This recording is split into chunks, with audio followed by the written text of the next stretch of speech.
അപ്പോൾ ഞാൻ പറഞ്ഞു ഞാനിവിടെ കിടന്ന് മരിച്ചു പോകില്ല, നീ ഇവിടെ കിടന്ന് എവിടെയെങ്കിലും നീ ചാവണമില്ലല്ലോ, എനിക്കിവിടെ ഇരിക്കാൻ പറ്റുന്നുണ്ട്, ഇവർ ഭക്ഷണവും തരണം അവർ മുടക്കണ്, ഇവർ എന്തിനാണ് ഞാൻ ഇവരൊന്നും ചോദിച്ചിട്ടില്ലല്ലോ ഏട്ടന്മാരെന്ന് പറഞ്ഞിട്ട്. അഹമ്മദാബാദിൽ നടന്ന വൻ ദുരന്തം ഈ വീഡിയോ കാണാൻ വന്ന നിങ്ങളെല്ലാവരും അറിഞ്ഞിട്ടുണ്ട് എന്നാണ് എൻ്റെ വിശ്വാസം. ആ ഒരു ദുരന്തത്തിൽ നമ്മുടെ നാട്ടിൽ നിന്നുള്ള ഒരു പാവം സ്ത്രീയും മരണപ്പെട്ടു. അവരുടെ 2 പെൺമക്കൾക്ക് വേണ്ടി ഇന്ന് ഓരോ മലയാളിയും പ്രാർത്ഥിക്കുന്നുണ്ട്. കൂടാതെ ആ ഒരു സ്ത്രീയുടെ ആത്മാവിന് വേണ്ടിയും നമ്മൾ പ്രാർത്ഥിക്കുന്നുണ്ട്. ഇതിൻ്റെ എല്ലാമിടയിൽ ഒരു കൃമി കീടം, ഒരു പരമനാറി വന്നിട്ട് ആ സ്ത്രീയെ വളരെ മോശമായി ചിത്രീകരിച്ചുകൊണ്ട് ഒരു കമൻ്റ് ഇട്ടത് നിങ്ങളിൽ ഭൂരിഭാഗം ആളുകളും അറിഞ്ഞിട്ടുണ്ടായിരിക്കും. അവനിട്ട ഒരു കമൻറ്റ് ഞാനിവിടെ വെച്ചേക്കാം. ഞാൻ ഈ ഒരു വിഷയവുമായി ബന്ധപ്പെട്ട്, അതായത് അഹമ്മദാബാദിൽ നടന്ന ഈ ഒരു ദുരന്തവുമായി ഒരുപാട് കാര്യങ്ങളൊന്നും സംസാരിക്കാൻ പോകുന്നില്ല. എന്നാലും ഞാൻ ആ കമൻറ്റ് ഇവിടെ നിങ്ങളെ കാണിച്ചു തരാം. ഇത് കാണിക്കാനുള്ള കാരണം ഇതുപോലുള്ള നാറികൾ നമ്മുടെ നാട്ടിൽ മാത്രമേ കാണുകയുള്ളൂ എന്നൊരു കാര്യം നിങ്ങളെ ഓർമ്മിപ്പിക്കാൻ വേണ്ടിയാണ്. ആ ഒരു ഫ്ലൈറ്റ് ക്രാഷിൽ എനിക്ക് തോന്നുന്നു ഒരുപാട് സംസ്ഥാനത്തിൽ നിന്നുള്ള ആളുകൾ മരണപ്പെട്ടു, ഫോറിനേഴ്സ് മരണപ്പെട്ടു. എനിക്ക് തോന്നുന്നു അവരുടെ ഒന്നും നാട്ടിലുള്ള ഒരാളും ഇതുപോലുള്ള വൃത്തികേട് കാണിക്കില്ല. ഇതിന് മലയാളിക്ക് മാത്രമേ പറ്റൂ. എനിക്ക് തോന്നുന്നു നമ്മളെല്ലാവരും ഉറ്റുനോക്കുന്നത് അഹമ്മദാബാദിലേക്കാണ്.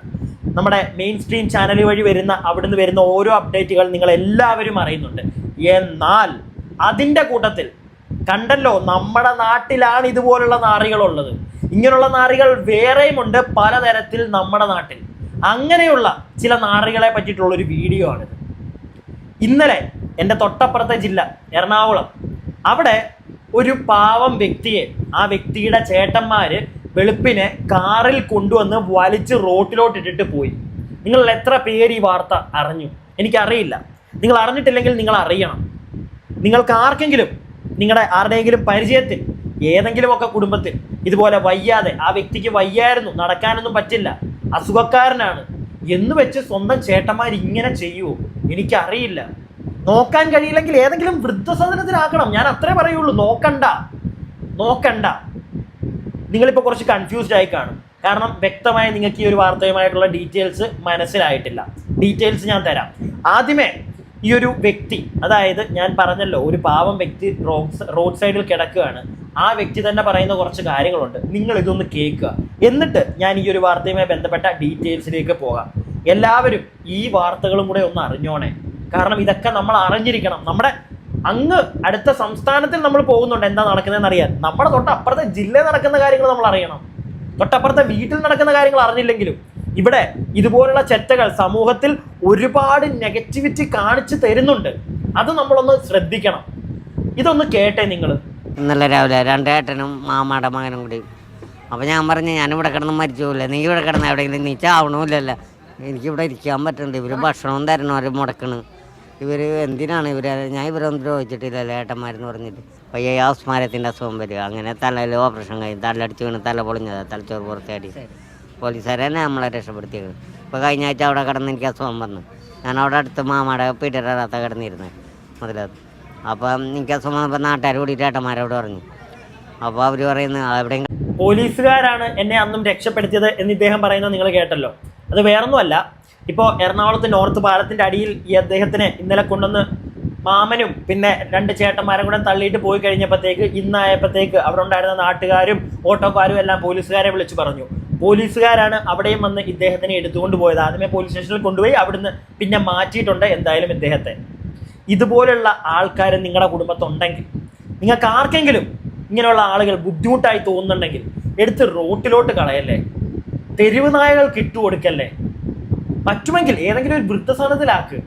ചിലപ്പോൾ അച്ഛനും അമ്മയും പെങ്ങളും ചേട്ടനും ഒന്നും ഇല്ലാത്ത ഒരുപാട് ആളുകൾ കാണും. അവർക്ക് ചിലപ്പോൾ നോക്കാൻ താല്പര്യം കാണും. അങ്ങനെയുള്ളവരെ കണ്ടെത്തിയിട്ട് അവർക്ക് കൊടുക്കുക. അവർ ചിലപ്പോൾ പൊന്നുപോലെ നോക്കിക്കോളും. ഇനി ഞാൻ വേറൊരു കാര്യം പറയാം. ഇദ്ദേഹത്തിൻ്റെ ചേട്ടന്മാർ കൊണ്ട് തള്ളി. ഇതിൻ്റെ കൂടുതൽ ഡീറ്റെയിൽസിലേക്ക് പോവാം. പക്ഷേ ഈ തള്ളാൻ കാരണം ഇനി ഇദ്ദേഹത്തിൻ്റെ കയ്യിൽ എന്തെങ്കിലും തെറ്റുകൾ ഉണ്ടോ എന്ന് നമുക്കറിയില്ല. എനിക്കത് തോന്നാൻ, അല്ലെങ്കിൽ അങ്ങനെ ഒരു സംശയം കൂടെ തോന്നാനുള്ളൊരു കാരണമുണ്ട്. കാരണം ഇദ്ദേഹം ആദ്യം ഒരു കല്യാണം കഴിച്ചു, അത് കഴിഞ്ഞ് രണ്ടാമത് വേറെ കല്യാണം കഴിച്ചു. രണ്ടാമത്തെ ഭാര്യയെ പറ്റിയൊന്നും ആരും ഒന്നും പറയുന്ന കേട്ടില്ല. ഇദ്ദേഹത്തിൻ്റെ എന്തെങ്കിലും ഉപദ്രവങ്ങൾ ഉണ്ടായിരുന്നോ എന്ന് നമുക്കറിയില്ല. ഇനി അതുകൊണ്ട് കളഞ്ഞിട്ട് പോയതാണോ, ഇതൊന്നും നമുക്കറിയില്ല. പക്ഷേ റോട്ടിൽ കൊണ്ട് കളയരുത്. എത്ര വലിയ മഹാഭാവിയാണെങ്കിലും എവിടെങ്കിലും ആർക്കെങ്കിലും, ഞാൻ പറഞ്ഞല്ലോ, ഏതെങ്കിലും ഒരു വൃദ്ധസദനത്തിൽ കൊണ്ടുപോയി തട്ടുക. അത്രേ ഞാൻ പറയുന്നുള്ളൂ. ഒന്നെങ്കിൽ നിങ്ങളുടെ ആരെങ്കിലും കൂടപ്പറപ്പല്ലേ, അത്ര നോക്കിയാൽ മതി, കൂടുതലായിട്ട് നോക്കാനൊന്നും പോകണ്ട. എന്തായാലും ഇതുമായി ബന്ധപ്പെട്ട് കുറച്ച് ഡീറ്റെയിൽസ് കൂടെ നിങ്ങളൊന്ന് കേട്ടെ. ഇതിൻ്റെ വാക്കുകളെ അടിസ്ഥാനമാക്കിയിട്ടുള്ള കാര്യങ്ങൾ തന്നെയാണ്. അതായത് ഷംസുദ്ദീൻ പറയുന്നത് പ്രകാരമാണ് താൻ ആദ്യ ഭാര്യ മരിച്ചതിനെ തുടർന്ന് രണ്ടാമതൊരു വിവാഹം കഴിച്ച് കണ്ണൂരിലായിരുന്നു കഴിഞ്ഞിരുന്നത്. അതിനിടയിൽ ഈ മതിലകത്തെ വീട്ടിലേക്ക് എത്തിയിരുന്നു. പക്ഷേ വീട്ടിൽ കഴിയാൻ ഈ സഹോദരങ്ങൾ ഉൾപ്പെടെയുള്ള ബന്ധുക്കൾ സമ്മതിച്ചില്ല. തുടർന്ന് അവർ തന്നെ ഈ നോർത്ത് പാലത്തിന് സമീപത്തേക്ക് എത്തിക്കുകയായിരുന്നു. അവിടെ വഴിയിൽ ഉപേക്ഷിച്ച് കടന്നു കളയുകയായിരുന്നു എന്നാണ് പറയുന്നത്. ഇന്നലെ രാവിലെയാണ് ഇങ്ങനെ ഇവിടെ ഉപേക്ഷിച്ചതായി ഷംസുദ്ദീൻ പറയുന്നത്. പിന്നാലെ ഈ പ്രദേശത്തുണ്ടായിരുന്ന ഓട്ടോറിക്ഷ തൊഴിലാളികൾ, ഒപ്പം തന്നെ നാട്ടുകാർ, ഇവരെല്ലാം ഇത്തരത്തിലൊരു സംശയാസ്പദമായ സാഹചര്യത്തിൽ ഒരു ആരോഗ്യ പ്രശ്നങ്ങളുള്ള ഒരു വ്യക്തി ഇവിടെ റോഡരികിൽ കഴിയുന്നത് കണ്ട് ഈ നോർത്ത് പോലീസിനെ വിവരം അറിയിക്കുകയായിരുന്നു. പിന്നീടാണ് പോലീസ് സ്ഥലത്തെത്തി ഈ സ്റ്റേഷനിലേക്ക് ഷംസുദ്ദീനെ കൂട്ടിക്കൊണ്ടുവരികയും ചെയ്തിരിക്കുന്നത്. തുടർന്ന് ഈ ബന്ധുക്കളെ പോലീസ് ബന്ധപ്പെട്ടിട്ടുണ്ട്. ഈ ഷംസുദ്ദീൻ പറയുന്നതിന് പരസ്പരം വിരുദ്ധമായിട്ടുള്ള ഒരു കാര്യങ്ങളാണ് ഈ ബന്ധുക്കൾ പറയുന്നത്. എന്തായാലും ഈ പറയുന്ന കാര്യങ്ങളിൽ വ്യക്തത വരുത്താനുള്ള ഒരു ശ്രമമായിരിക്കും പോലീസിൻ്റെ ഭാഗത്തുനിന്ന് ആദ്യമായി ഉണ്ടാവുക. പ്രാഥമികമായി ഷംസുദ്ദീനെ കൂവപ്പടിയിലുള്ള അഭയകേന്ദ്രത്തിലേക്ക് മാറ്റാനുള്ള തീരുമാനം പോലീസ് എടുത്തിട്ടുണ്ട്. പ്രാഥമികമായിട്ടുള്ള ചികിത്സ അല്ലെങ്കിൽ മറ്റനിവാര്യമായ മറ്റെന്താവശ്യമാണ് ഉള്ളത് അത് നടത്തുക എന്നുള്ള കാര്യത്തിനായിരിക്കും മുൻതൂക്കം നൽകുക. അതിനുശേഷമായിരിക്കും ബന്ധുക്കളെ കൂടി ഈ സ്ഥലത്തേക്ക് എത്താൻ അറിയിച്ചിട്ടുണ്ട്. അതിനുശേഷം അവരിൽ നിന്ന് കൂടുതൽ വിവരങ്ങൾ ആരാഞ്ഞ ശേഷമായിരിക്കും മറ്റ് തുടർ നടപടികൾ സ്വീകരിക്കുക. ഈ നടപടി എന്ന് പറഞ്ഞു കഴിഞ്ഞാൽ അവർക്കെതിരെ കേസ് വല്ലതും എടുക്കുമോ? എനിക്ക് തോന്നുന്നില്ല. കേസൊന്നും എടുക്കാൻ സാധ്യത കാണുന്നില്ല. കാരണം ഇയാളുടെ മക്കളോ ഒന്നുമല്ല, മക്കളുടെ കാര്യങ്ങളൊന്നും പറയുന്നില്ല. ആദ്യം ഒരു കല്യാണം കഴിച്ചു, ആ സ്ത്രീ മരിച്ചുപോയി. രണ്ടാമതൊരു കല്യാണം കഴിച്ചു എന്ന് പറയുന്നുണ്ട്. പക്ഷെ ആ കല്യാണം കഴിച്ച സ്ത്രീ എവിടെ? അവരുടെ കൂടെ കണ്ണൂരായിരുന്നു. അതിനുശേഷം ചേട്ടന്മാരുടെ അടുക്കിലേക്ക് വന്നു എന്നാണ് പറയുന്നത്. എന്തുകൊണ്ട് ആ സ്ത്രീയുടെ അടുത്തു നിന്ന് ഇദ്ദേഹം തിരിച്ചു വന്നു നമുക്കറിയില്ല.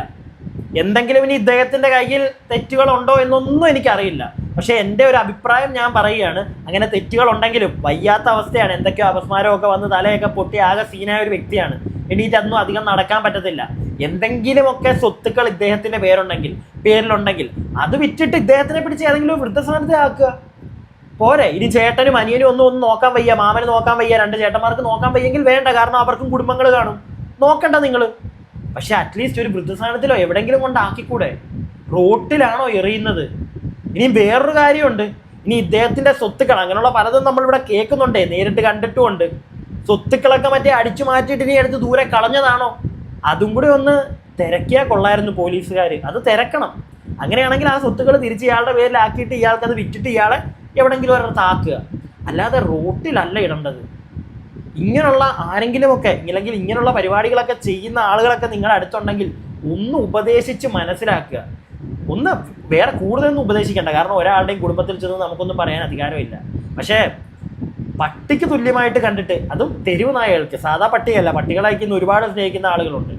തെരുവ് നായകൾക്ക് സമമായിട്ട് ചേർത്ത് വെച്ച് റോട്ടിലേക്ക് എറിയുന്ന പരിപാടി അത് ചെയ്യാതിരിക്കുക. ഇനി പോലീസുകാരിനകത്ത് പറയുന്ന കുറച്ച് കാര്യങ്ങളുണ്ട്, ഇതും കൂടെ ഒന്ന് കേട്ടോ. ഒന്ന് അവിടെ ആക്കിയെന്നാണ് പറയുന്നത്. അതെല്ലാം പരിശോധിച്ചുകൊണ്ടിരിക്കുകയാണ്. ഇപ്പോൾ അദ്ദേഹത്തിന് നമ്മൾ കൂവപ്പടിയിലുള്ള അഭയഭവനിലേക്ക് മാറ്റുകയാണ്. ഇപ്പോൾ ആംബുലൻസ് ഇപ്പോൾ എത്തും, അദ്ദേഹത്തിനെ അങ്ങോട്ട് മാറ്റുന്നുണ്ട്. അദ്ദേഹത്തിന് കുറച്ചൊരു ശാരീരിക ആവശ്യത കൂടിയുണ്ട്. അതെല്ലാം അവിടെ നിന്ന് ആവശ്യമാണെങ്കിൽ അതിനാവശ്യമായിട്ടുള്ള ട്രീറ്റ്മെൻറ്റ് കൊടുക്കും. ഈ സഹോദരന്മാർ ഉപേക്ഷിച്ചതായി പറയപ്പെടുന്നുണ്ട്. അതിനെക്കുറിച്ച് ഞങ്ങൾ അന്വേഷിച്ച് വരികയാണ്. തിരിച്ചു കൊണ്ടുപോകാൻ തയ്യാറാണോ അവർ അതിനെക്കുറിച്ചും ഒക്കെ സംസാരിച്ചിട്ടുണ്ട്. അതേതായാലും അവരെ കൂടി വിളിച്ച് വരുത്തുന്നുണ്ട് അടുത്ത ദിവസം. അവർ വന്നതിന് ശേഷം തുടർന്ന് ഇയാളെ എവിടെ നിന്നും മാറ്റാൻ കഴിയുമോ, അവർ കൊണ്ടുപോകുന്നുണ്ടോ തുടങ്ങിയ കാര്യങ്ങളെല്ലാം പരിശോധിക്കും. അവരുടെ കൂടെ പറഞ്ഞ് വിടാതിരിക്കുക, അതായിരിക്കും നല്ലത്. അതായിരിക്കും ഏറ്റവും നല്ല കാര്യം. എന്തിനാ ഇനി അവരുടെ കൂടെ വിടുന്നത്? നാളെ ഇനി ചിലപ്പോൾ കഴുത്തി അരച്ച് ഇല്ലാതാക്കുമോ അതൊന്നും പറയാൻ പറ്റത്തില്ല. കാരണം അവർക്കൊരു ഭാരമായിരിക്കും.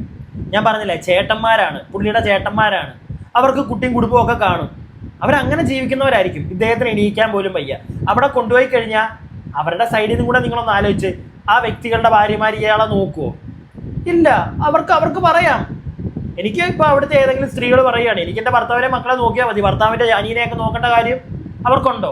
ഇല്ല, അങ്ങനെ നോക്കില്ല. അങ്ങനെ നോക്കുന്ന ഒരുപാട് ചിലപ്പോൾ നല്ല മനസ്സ്, ഒരുപാട് നല്ല മനസ്സാണെങ്കിൽ ചിലപ്പോൾ നോക്കിയേക്കും. പക്ഷെ എല്ലാവരും ഒന്നും അങ്ങനെ ചെയ്യണമെന്നില്ല. അതിപ്പോൾ നമുക്ക് നിർബന്ധിക്കാനും പറ്റത്തില്ല. അവർ ചെയ്തേ പറ്റുമെന്ന് എങ്ങനെ നിർബന്ധിക്കാൻ പറ്റും? നടക്കത്തില്ല.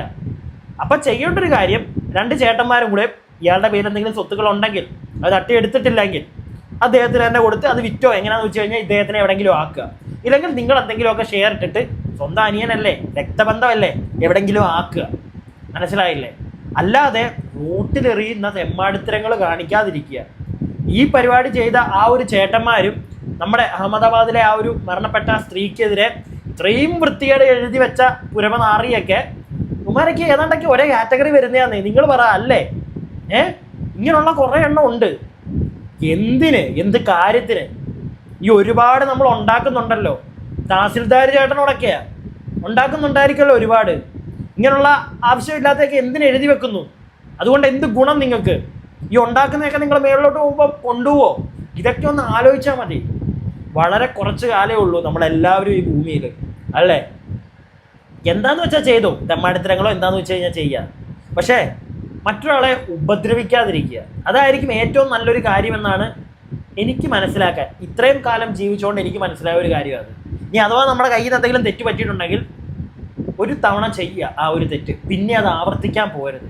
അതിനകത്തുനിന്ന് എന്തെങ്കിലും മനസ്സിലായിട്ടുണ്ടെങ്കിൽ പിന്നെ അങ്ങനെയുള്ള തെമ്മാടിത്തരങ്ങൾ കാണിക്കാൻ പോകരുത്. സ്വന്തം കാര്യം നോക്കി ജീവിക്കുക. ആരെയും സഹായിച്ചില്ലെങ്കിലും ഉപദ്രവിക്കാതിരിക്കുക.